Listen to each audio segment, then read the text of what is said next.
सोचिए, युद्ध के मैदान में गोलियों और बमों के शोर के बीच पर्दे के पीछे एक ऐसी कहानी लिखी जा रही है जो शायद इस पूरी लड़ाई का नक्शा ही बदल दे। जी हाँ, एक सीक्रेट प्लान, एक ऐसा प्लान जिसके बारे में कहा जा रहा है कि वो इस जंग को हमेशा के लिए खत्म कर सकता है। तो चलिए आज इसी की परतें खोलते हैं। लेकिन देखिए, इस सीक्रेट प्लान को समझने के लिए ना हमें पहले थोड़ा पीछे जाना होगा, युद्ध के मैदान में। वहां एक ऐसी घटना हुई जिसने इस पूरी डिप्लोमेसी की बिसात ही बिछा दी। सब कुछ वहीं से शुरू हुआ। 2 साल से ज्यादा हो गए इस लड़ाई को और हाल ही में एक बहुत बड़ा टर्निंग पॉइंट आया। रूसी सेना ने पोक्रोव्स्क शहर पर कब्जा कर लिया। अब ये सुनने में शायद लगे कि चलो एक और शहर हाथ से गया, लेकिन नहीं, ये सिर्फ एक शहर की बात नहीं थी। इसने तो लड़ाई का पूरा मोमेंटम ही पलट कर रख दिया। और इस एक शहर के गिरने का जो असर हुआ है वो बहुत ही गहरा है। पोक्रोव्स्क के हाथ से जाने के बाद यूक्रेन अचानक से बैकफुट पर आ गया, एक बहुत ही नाजुक मोड़ पर। और जाहिर है इसका सारा प्रेशर सीधा सीधा राष्ट्रपति ज़ेलेंस्की पर आ गया। तो सवाल ये उठता है कि पोक्रोव्स्क में ऐसा क्या खास था। देखिए, ये शहर यूक्रेन के लिए एक बहुत ही जरूरी रेलवे और रोड हब था, मतलब सैनिकों तक सामान पहुंचाने की लाइफलाइन। अब इसके हाथ से जाने का मतलब है कि यूक्रेन की सप्लाई लाइंस पर बहुत बुरा असर पड़ा है। सैनिकों का मोराल डाउन हुआ है और सबसे बड़ी बात, रूस के लिए अब उत्तर और पश्चिम की तरफ आगे बढ़ने का रास्ता लगभग खुल गया है। और बस बैटलफील्ड पर पैदा हुए इसी संकट ने, इसी दबाव ने दरवाजे खोल दिए हाई लेवल डिप्लोमेसी के।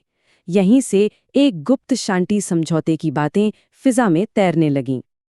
और यही आज का सबसे बड़ा सवाल है ना, कि क्या वाकई कोई सीक्रेट डील, कोई पर्दे के पीछे हुआ समझौता इस भयानक लड़ाई को रोक सकता है? फिर मीडिया में एक खबर आती है और समझिए कि एक धमाका हो जाता है। एक्सियोस की एक रिपोर्ट ने ये खुलासा किया कि अमेरिका और रूस के बीच एक 28 पॉइंट का सीक्रेट शांति समझौता तैयार हो चुका है। एक ऐसा समझौता जिसके नतीजे पूरी दुनिया की जियोपॉलिटिक्स को हिलाकर रख सकते हैं। रिपोर्ट्स की माने तो इस प्लान की जो नींव है वो ट्रंप और पुतिन के बीच अलास्का में हुई एक समिट में रखी गई थी। फिर मियामी में कई दौर की लंबी बैठकें हुईं ताकि सारी डिटेल्स फाइनल हो सकें।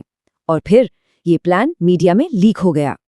अच्छा, तो अब सबसे ज़रूरी सवाल पर आते हैं। आखिर है क्या इस सीक्रेट डॉक्यूमेंट में?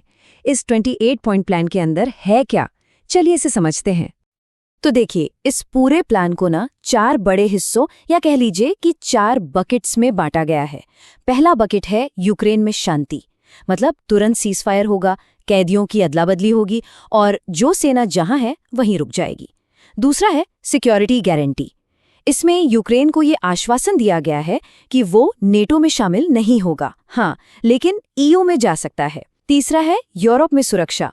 इसमें रूस को एक बड़ी राहत दी गई है, उस पर लगे प्रतिबंधों में ढील दी जाएगी।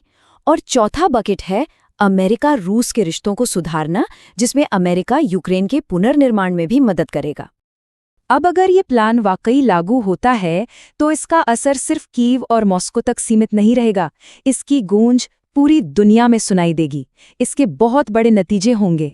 चलिए सबसे पहले यूक्रेन की बात करते हैं। राष्ट्रपति ज़ेलेंस्की के लिए तो ये एक तरह से धर्म संकट वाली स्थिति है, एक ऐसा चुनाव जो करना लगभग नामुमकिन है। सोचिए जरा ज़ेलेंस्की की हालत, वो चारों तरफ से दबाव में हैं। अगर वो इस डील को मानते हैं तो देश के अंदर ही जबरदस्त विरोध होगा कि रूसी कब्जे को कैसे मान लिया। खबरें तो ये भी हैं कि उनका अपना मिलिट्री लीडरशिप उनसे खुश नहीं है, और अगर वो ये डील नहीं मानते तो पश्चिमी देशों से, खासकर अमेरिका से मिलने वाली सैन्य मदद खोने का खतरा है। और सबसे बड़ा डर कि कहीं सेना और जनता ही उनके खिलाफ ना हो जाएं।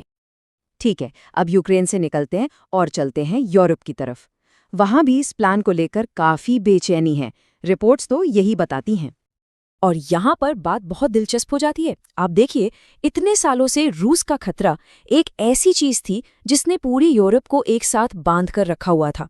अब सोचिए, अगर वही रूस खतरा ना रहकर दोस्त बन जाए तो ईयू के एक साथ रहने की एक बहुत बड़ी वजह ही खत्म हो जाएगी।